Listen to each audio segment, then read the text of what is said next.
So it turns out that mathematics is a very powerful language. It has generated considerable insight in physics, in biology, and in economics, but not that much in the humanities and in history. I think there's the belief that it's just impossible, that you cannot quantify the doings of mankind, that you cannot measure history. But I don't think that's right. I want to show you a couple of examples why. So my collaborator Erez and I were considering the following fact, that two kings, separated by centuries, will speak a very different language. That's a powerful historical force. So the King of England, Alfred the Great, will use a vocabulary and a grammar that is quite different from the King of Hip-Hop, Jay-Z. Now, it's just the way it is. Language changes over time and it's a powerful force. So Erez and I wanted to know more about that. So we paid attention to a particular grammatical rule, past tense conjugation. So you just add ed to a verb at the end to signify the past. Today I walked, yesterday I walked. But some verbs are irregular. Yesterday I stopped.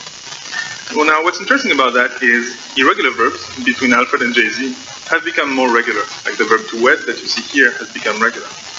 So Erez and I followed the fate of over 100 irregular verbs through 12 centuries of English language. And we saw that there's actually a very simple mathematical pattern that captures this complex historical change. Namely, if a verb is 100 times more frequent than another, it regularizes 10 times slower. That's a piece of history, but it comes in a mathematical wrapping. Now, in some cases, math can even help explain or propose explanations for historical forces. So here, Steve Pinker and I were considering the magnitude of wars during the last 2 centuries. There's actually a well-known regularity to them, where the number of wars that are 100 times deadlier is 10 times smaller. So there are 30 wars that are about as deadly as the 6 Days War. But there's only 4 wars that are 100 times deadlier, like World War I. So what kind of historical mechanism can produce that? What's the origin of this? So Steve and I, through mathematical analysis, propose that there's actually a very simple phenomena at the root of this, which lies in our brains.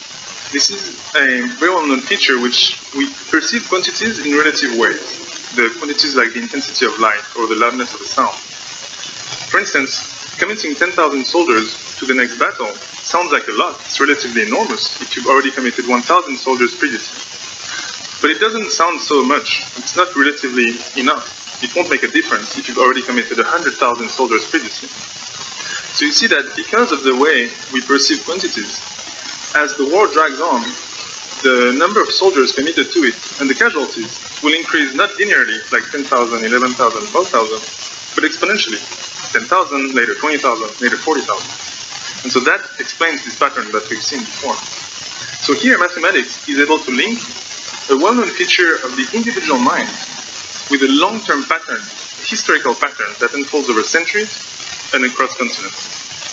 So these type of examples today, there's just few of them.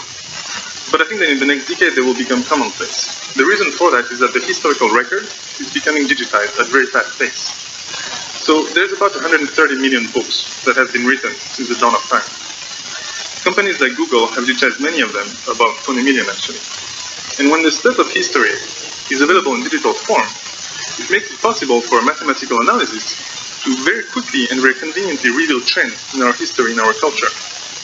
So I think as in the next decade, the sciences and the humanities will come closer together to be able to answer deep questions about mankind. And I think that mathematics will be a very powerful language to do that. It will be able to reveal new trends in our history, sometimes to explain them, and maybe even in the future to predict what's going to happen. Thank you very much.